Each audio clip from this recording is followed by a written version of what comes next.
వెండిని ఆశపడక ఆయన ఉపదేశము కొరకు ఆశపడండి. ఆయన ఉపదేశమును అంగీకరించండి. ఆయన వాక్యము కొరకు ఆశపడండి.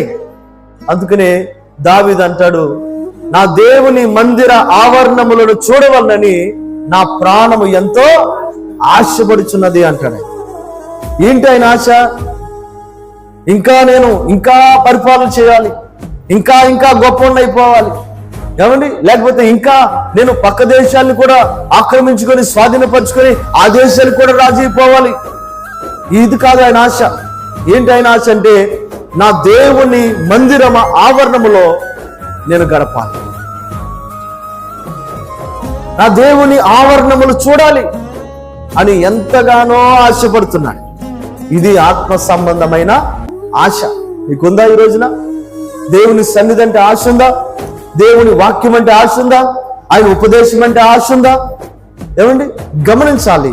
మనం ఎప్పుడైతే ఆత్మ సంబంధమైనటువంటి ఆశ కలిగి జీవిస్తామో ఈ లోక సంబంధమైనటువంటి ఆశలన్నీ వాటంతట అవే తీరుతాయి, అడిగినా అడగకపోయినా.